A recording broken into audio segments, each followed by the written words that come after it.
All right, ready to dive into a real head-scratcher. Oh yeah, this one's a doozy. We're talking about the disappearance of Maura Murray. A case that just seems to get more mysterious with time. Right, it's been almost 2 decades, and we still don't have any clear answers. So for anyone who needs a refresher, Maura was a 21-year-old nursing student at UMass Amherst. She was also a former West Point cadet. By all accounts, she was smart, driven, athletic. Just a normal young woman with a promising future. Exactly. But then, one cold February night in 2004, she vanishes, gone, without a trace.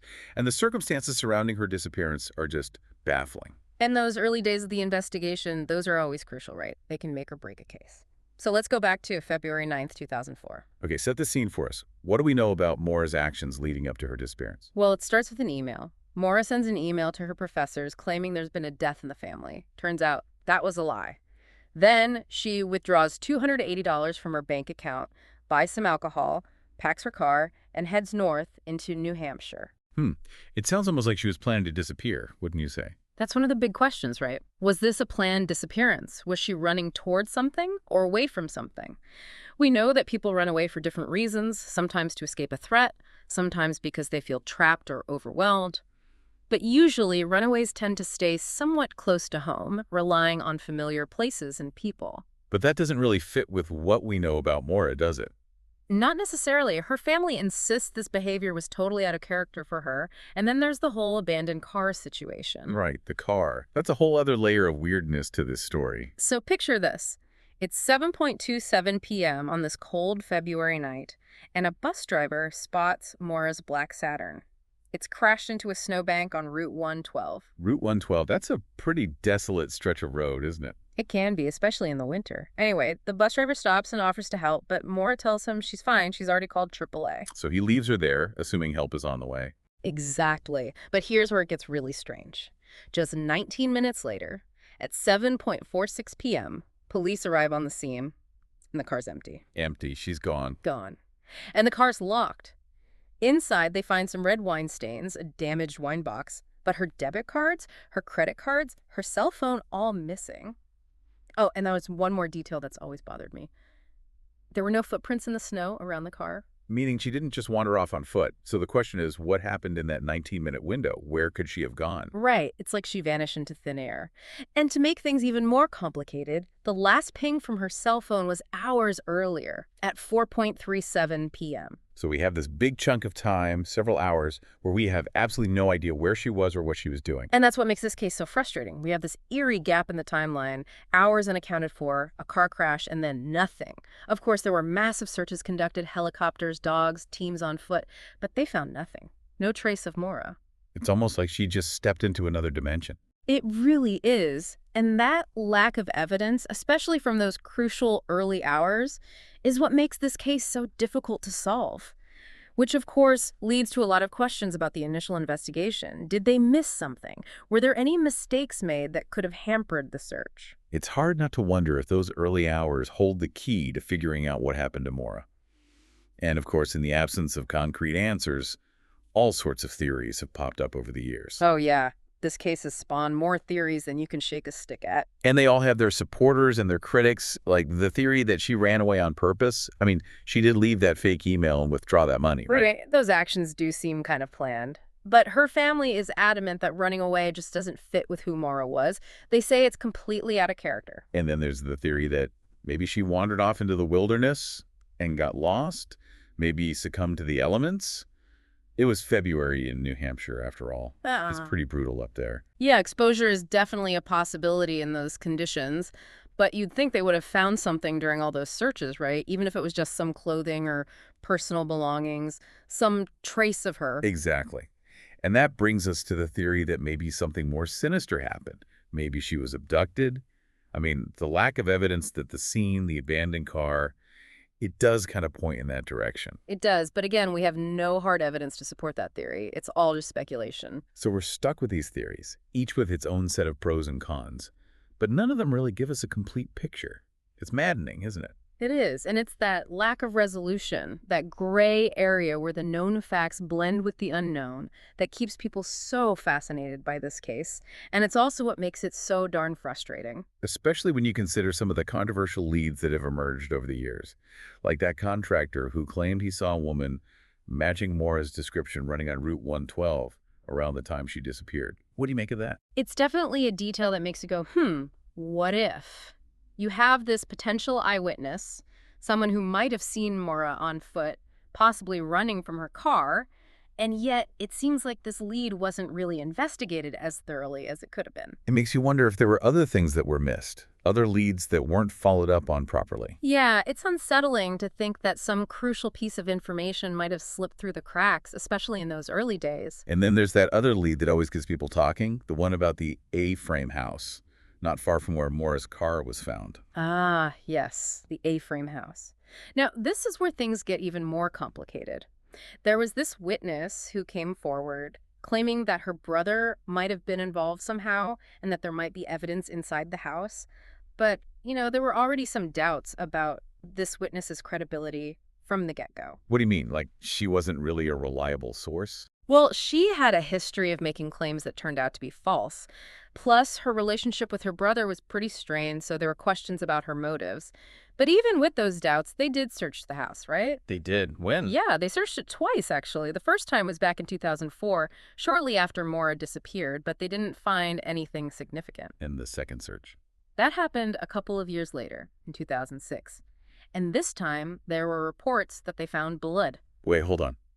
Why did they search the house again 2 years later? And what about this blood evidence? Was it ever confirmed to be Maura's? That's the million-dollar question, isn't it? And unfortunately, we don't have any clear answers. The reasons for the second search are still kind of murky. Some people think maybe new information came to light, or maybe the investigators just decided to take another look based on the witness's claims. And the blood? Well, they did DNA testing, but the results were inconclusive. Inconclusive. So we don't even know for sure if it was human blood, let alone Maura's.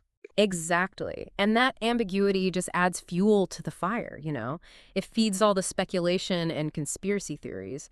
Some people are convinced that the investigation was botched, that evidence was mishandled or even covered up, while others say that the lack of clear-cut findings just shows how complex this case really is, how difficult it is to work with evidence that's limited and potentially degraded, especially after so much time has passed.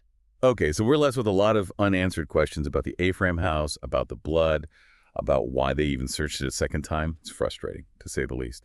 But let's talk about the forensic side of things for a minute. I mean, we're talking about events that happened almost 20 years ago. What kind of challenges does that present for investigators? Were there any forensic techniques used in this case that might help shed some light on these ambiguous leads? You're right to bring that up. Time is definitely a factor in cases like this. And back in 2004, forensic technology wasn't as advanced as it is today. So what does that mean for a case like Maura's? Well, for example, they might not have had access to techniques like ground-penetrating radar, which can be used to locate buried objects, or luminol testing, which can reveal traces of blood even if someone's tried to clean it up. Those techniques might not have been as readily available or as sophisticated back then. I see. So even if they did use those techniques, the results might not be as reliable after all this time. Exactly. Evidence degrades over time, so it becomes harder to analyze and interpret. Plus, there's always the risk of contamination. I can only imagine how frustrating that must be, both for the investigators and for Maura's family. And speaking of her family, it's heartbreaking to think about what they've been through all these years, the not knowing, the constant wondering. Her father, Fred, has been particularly outspoken about the case, hasn't he? He has. Fred Murray has never given up hope of finding his daughter. He's been incredibly dedicated to keeping her case in the public eye. So he's been organizing searches, doing interviews, all that. He has. He's even challenged law enforcement on some of their decisions. He's been a real advocate for Maura. His determination is truly remarkable, and it speaks volumes about the depth of his love for his daughter. It's a testament to the enduring power of hope, even in the face of such a tragedy. And this case hasn't just impacted Maura's family, has it? It's also had a profound effect on the community of Haverhill, New Hampshire, where she disappeared. You're absolutely right. This isn't just a cold case that people there read about in the news. It's something they live with every day. It's a constant reminder of the young woman who vanished from their midst, leaving behind so many unanswered questions. It reminds us that these mysteries, these disappearances, they're not just stories we tell. They have real-world consequences, real people who are left behind grappling with the pain and the uncertainty. And it also brings up a bigger question, doesn't it? What are the things that might hinder missing persons investigations? And what can we do to improve them? What can we learn from cases like Maura's? You've hit on a really important point.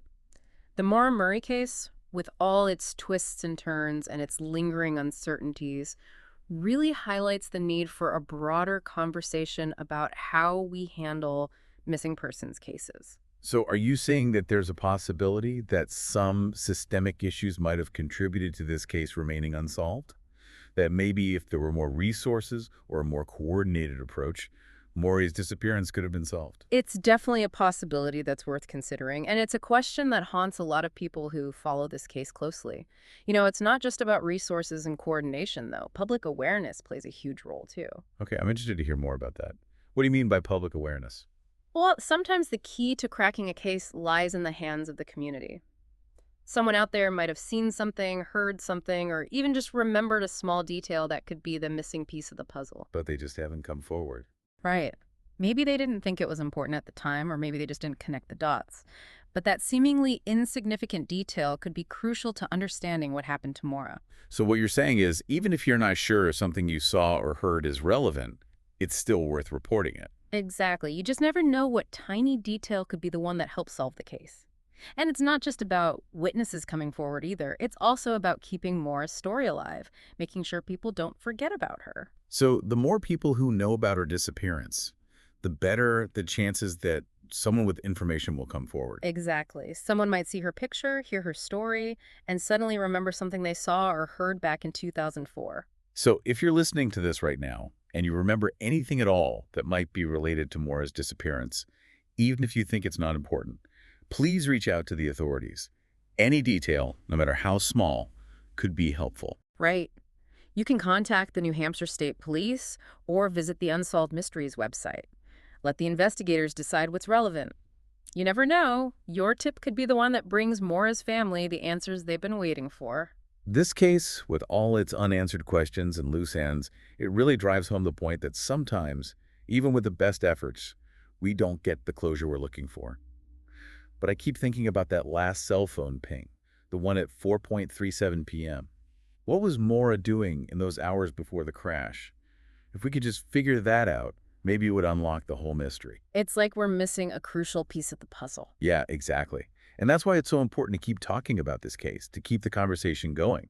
Someone out there might have the answer, but they might not even realize it. And sometimes just the act of reminding people of keeping the story alive can trigger a memory, a thought, a connection that could lead to a breakthrough. So for anyone who's been following Maura's case, who's been digging through the theories and trying to piece together the clues, don't stop.